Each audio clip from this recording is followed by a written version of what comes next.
Assalamu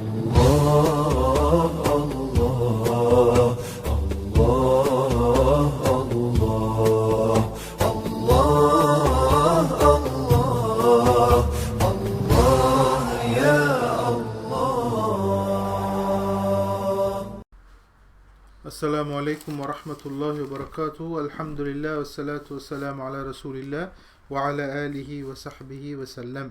அன்புள்ள சகோதரர்களே சகோதரிகளே, அல்லாஹ்வின் அழகிய திருநாமங்களில் மற்றும் ஒன்றை பார்ப்பதற்காக நாங்கள் இந்த அமர்வில் இருக்கிறோம்.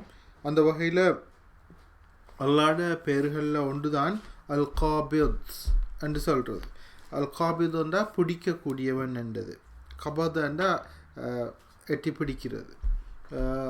அப்போ அதே நேரம் அல்லாஹ்க்கு இன்னொரு பேருடைய அல்-பாசித் என்று, அதாவது விரிவாக்கி கொடுக்கிறவன் என்ற கருத்து. அப்போ இதில் இந்த பெயர்கள் விஷயத்தில் இது மாதிரி ரெண்டு எதிரடையான பெயர்கள் இருக்குது. அதாவது தார் நாஃபியா, அதாவது தீங்கிழைப்பவன் நன்மை செய்பவன் என்று பெயர் இருக்குது. முதில் முஐஸ் என்று இருக்குது, அதாவது இழிவுபடுத்துபவன் கண்ணியப்படுத்துபவன் என்று இருக்குது. மானிய முஅத்தி என்று இருக்குது, தடுத்து கொள்பவன் கொடுப்பவன் என்று ரெண்டு பெயர்கள் அல்லாக்கிக்குது. அது மாதிரி ஹாஃபித் அர் ராஃபியா என்று இருக்குது, அதாவது உயர்த்துபவன் கீழே தாழ்த்தி விடுபவன் என்று பெயர் இருக்குது. இந்த எதிரடையான பெயர்கள் விஷயத்தில் நாங்கள் விளங்கிக் கொள்ள வேண்டிய விஷயம் என்னென்றால், இந்த நெகட்டிவான பகுதிக்குதே பிடிக்கிறவன், அதாவது தீங்கிழைப்பவன், இழிவுபடுத்துபவன், தடுத்து கொள்பவன், கீழே போட்டுடுறவன், அதாவது ராஃபியா மேலே மேலே உயர்த்துபவன், கீழே போடுறவன், அவன் கீழே பணியை போடுறவன் என்ற அந்த பெயர்கள் விஷயத்தில் நாங்கள் எங்கள்ட நம்பிக்கையின் படிக்கு நாங்கள் அதை அப்படி அல்லாஹ்கிட்டேருந்து ஒரு தீங்கு வர்றதுன்ட்டு நாங்கள் நம்புறது இல்லை. அப்போ அதனால் இதை ரெண்டையும் சேர்த்து தான் சொல்கிறேன். நான் அதுக்கான குரானிக் ஆதாரம் என்ன நான் சொல்ல பார்க்குறேன்னாண்டா, குரான்ட ஒரு வசனம் வருது பாருங்கள், குலில்லாஹு மாலிகல் முல்க், நபியே சொல்லுங்க, அல்லாஹுவே ஆட்சியாளர்களுக்கெல்லாம் ஆட்சியாளனே, துத்தில் முல்க மந்தஷா, நீ விரும்பியவர்களுக்கு ஆட்சியை கொடுக்கின்றாய், வ தன்சியுல் முல்க மிம்மந்தஷா, நீ விரும்பியவரிடமிருந்து ஆட்சியை எடுத்துக்கொள்கின்றாய், வ துஐஸு மந்தஷா, நீ விரும்பியவர்களை கண்ணியப்படுத்துகின்றாய், வ துதில்லு மந்தஷா, நீ விரும்பியவர்களை இழிவுபடுத்துகின்றாய், பியதிக்கல் ஹைர், உன்னிடமே உனது கைகளிலேயே எல்லா விதமான நலவுகளும் உனது கைகளிலேயே இருக்கின்றன, இன்னக அலா குல்லி ஷைஇன் கதீர், நீ யாவற்றின் மீதும் ஆற்றல் உள்ளவனாக இருக்கின்றாய் என்று, அதாவது ஆல் இம்ரான் 3வது அத்தியாயத்தில் 26வது வசனம் வருது. அப்போ அதில் வர்ற வசனம் தான் பியதிக்கல் ஹைர், நலவுகள் யாவும் உனது கைகளிலேயே இருக்கின்றன என்று. அப்போ இதில் வந்திருக்கணும் யதிக்கல் ஹைர் வஷர், நலவுகளும் தீங்குகளும் உனது கைகளிலே இருக்கின்றன. அப்போ இஸ்லாமிக் கன்செப்டை பொறுத்தவரையில் நாங்கள் தீங்கிட மூலம் அல்லாண்டு நாங்கள் நம்புறது இல்லை, நலவுகளின் மூலம்தான் அல்லாண்டு நம்புகிறோம். அப்போ இப்படி வந்திருக்குதே, அல்லாஹ் தார் நாஃபியான்னு வந்திருக்குதே. அப்போ அதனால தான் உலமாக்கள் இப்படி போடுறாங்க பாருங்கள், நாஃபியா நன்மை அளிப்பவன், தார் தீங்கிழைக்கிறவன் என்றதல்ல, மாற்றி தான் சொல்கிறது. இந்த அஸ்மாவுல் ஹுஸ்னாத்தில் அப்படி தான் வந்திருக்கு, தார் நாஃபி, அதாவது தீங்கிழைப்பவன் எதுக்காக, நன்மை செய்கிறதுக்காக, அதாவது தீங்காக தெரியும், ஆனால் அது நன்மை தான், அதோட மூலம் நன்மை செய்கிறதுக்காகத்தான். அப்போ அவன் சக்தி உள்ளவன் ஒரு விஷயம், அது தன் அடியார்கள் விஷயத்தில் இரக்கமுள்ளவன், நீதமானவன், அன்புள்ளவன், நன்மைகளோட மூலம் அல்லாஹு தாலா தான் படைச்ச அடியார்களை தானே கொடுமை செய்கிறதுல எந்த லாபமோ எந்த சந்தோஷமோ அல்லாஹ்க்கு இல்லை. ஆனால் தீங்கு இழைக்கிறவன் அந்த தீங்கு என்னத்துக்காண்டா நாஃபியா, அவங்களுக்கு நன்மை ஏற்படுறதுக்காக. அது எங்களுக்கு தெரியாது, எங்களுக்கே தெரிஞ்ச அல்லாஹ்க்கே தெரிஞ்ச ஞானத்தின் காரணமாக அந்த நன்மைக்காகத்தான் அந்த தீமை வெளிப்படையாக தீங்கு மாதிரி தெரியுது, அந்த தீங்கு ஏற்படுது என்று நாங்கள் நம்புகிறோம். அந்த வகையில் அஸ்மாவுல் ஹுஸ்னாக்களில் இப்படி தான் அதை சொல்கிறது, தாருன் நாஃபியான், அதாவது தீங்கிழைக்கிறவன் நாஃபியா நன்மை செய்கிறதுக்காக. முதல் முஐஸ் அல்லாஹ் இழிவுபடுத்துவான், முஐஸ் அதாவது ஒருத்தனை கண்ணியப்படுத்துறதுக்காக.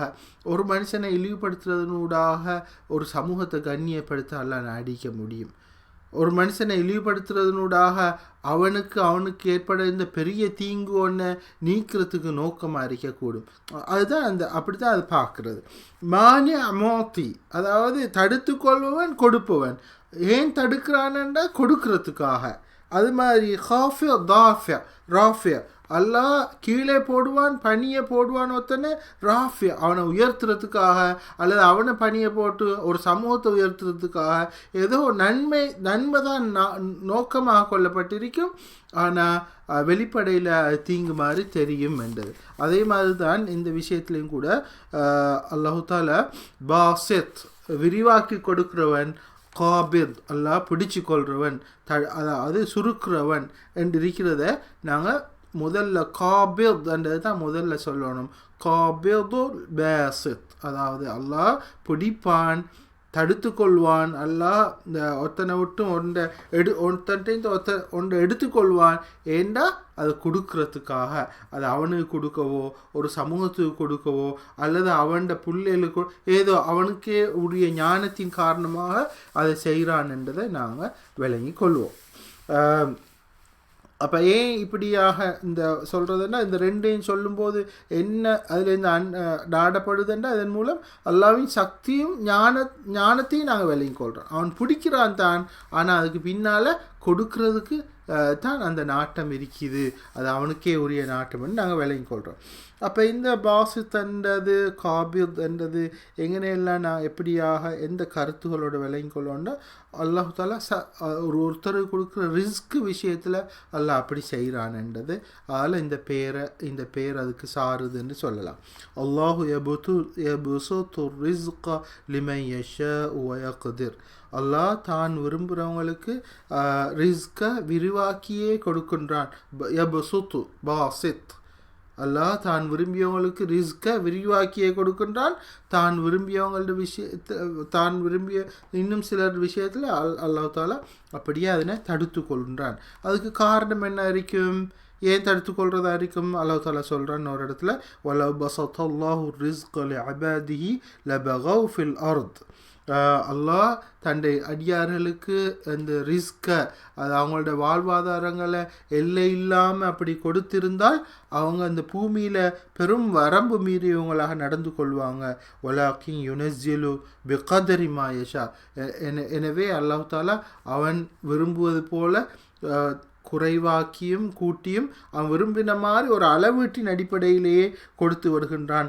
இன்னஹு பிஇபாதிஹி ஹபீரும் பசீர்.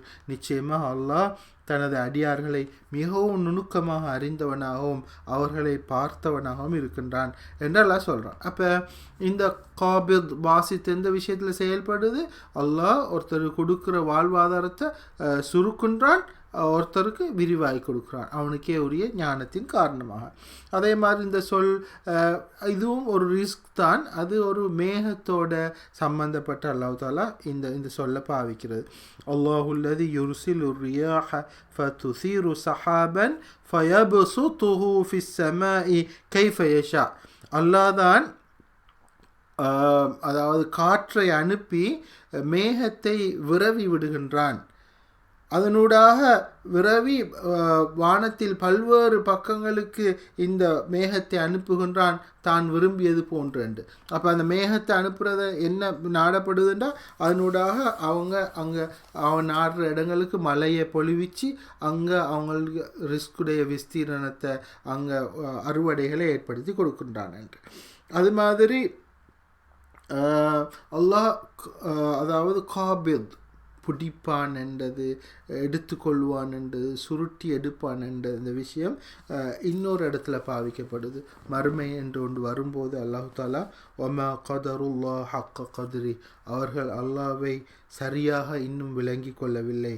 வல் அர்து ஃபி கபுதத்திஹி, அந்த நாள் வரும்போது இந்த பூமி அவனது கைப்பிடிக்குள் ஆகிவிடும். வஸ்ஸமாவாத்து மத்வியாத்தும் பியமீனி, இந்த முழு வானங்களும்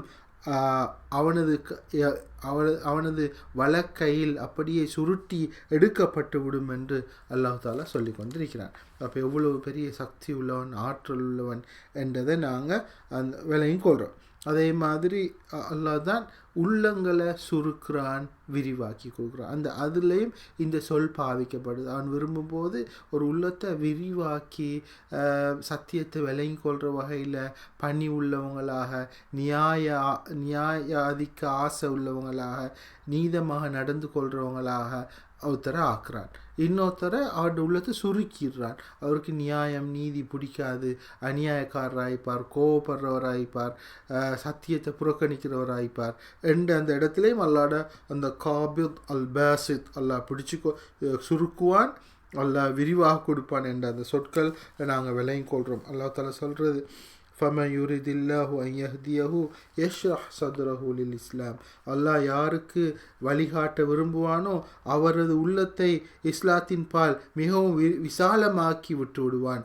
وَمَنْ يُرِدْ أَنْ يُضِلَّهُ يَجْعَلْ صَدْرَهُ ضَيِّقًا حَرَجًا யாரை அல்லாஹ் வழிகெடுக்க விரும்புகிறானோ அவன்ட அந்த ஹிதாயத்துக்களை வச்சுக்கொள்ள விருப்பம் இல்லாமல் அவரை எங்கேயோ தரிகட்டு போய்விட வேண்டும் என்று அல்லாஹ் யாருடைய விஷயத்தில் நாடுறானோ அவருடைய உள்ளத்தை மிகவுமே சங்கடமான மிகவும் குறுகிய ஒன்றாக அப்படியே சுருக்கி விடுறான்.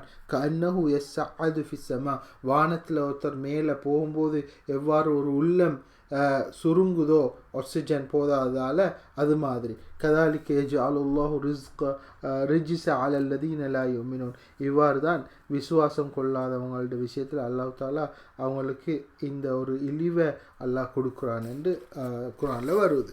இவ்வாறாக எனவே அல்லாஹ் விரிவாக்கி கொடுத்தல் அல்லது சுருக்கி விடுதல் என்ற அல்லாஹ் இந்த பண்பை விளங்கி கொள்கிற நாங்கள் எப்படி இந்த பண்புக்கு முன்னால் நாங்கள் நடந்து கொள்ளணும் ஏன்னா ஸல்லல்லாஹு அலைஹி வஸல்லம் கேட்ட இந்த சொல்லோடையே சம்மந்தப்பட்டு கேட்ட ஒரு ஹதீஸ் இருக்குது, துவா ஒன்று இருக்குது. அந்த துவா உண்மையிலே பரிச்சயமானது இல்லை எனக்கும்.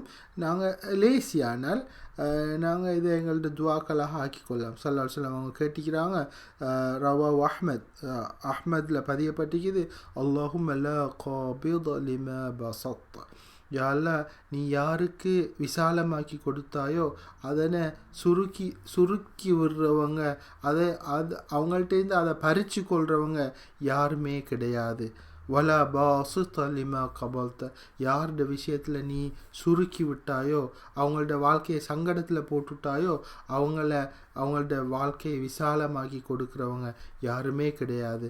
அல்லாஹும்ம பிசுத் அலைனா மின் பரகாத்திக வ ரஹ்மத்திக வ ஃபத்லிக வ ரிஸ்கிக் அல்லாஹ்வே உனது அருள்களையும் உனது ரஹ்மத்தையும் உனது பரக்கத்துகளையும் உனது ரிஸ்கையும் எங்களுக்கு மிக விரிவாக்கி தாயா அல்லாண்டு ஸல்லல்லாஹு அலைஹி வஸல்லம் அவங்க கேட்குறவங்க எழுந்தாங்க. அல்லாஹும்ம லா காபித லிமா பஸத்த வலா பாசித லிமா கபல்த அல்லாஹும்ம பிசுத் அலைனா மின் பரகாத்திக வ ரஹ்மத்திக வ ஃபத்லிக வ ரிஸ்கிக என்று கேட்டிக்கிறாங்க. எனவே அல்லாஹ் தான் நாடுறவங்களுக்கு தான்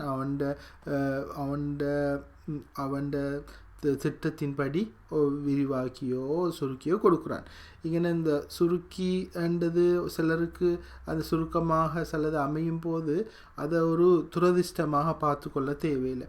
அவ்வாறு சுருக்கமாக அமையும் போது ஒரு மூமினை பொறுத்தவரையில் அவன் அல்லாட நாட்டத்தை பொருந்தி கொள்வான். இன்றைக்கு இந்த விஷயத்தில் எனக்கு சுருக்கமாக இருக்குது, அந்த விஷயத்தில் நான் விரிவானதாக இருக்கிறேன். எனக்கு சல்லி குறைவாக இருக்குது, ஆனால் அல்லாஹ் இன்டெலிஜென்ஸை தந்திக்கிறான்.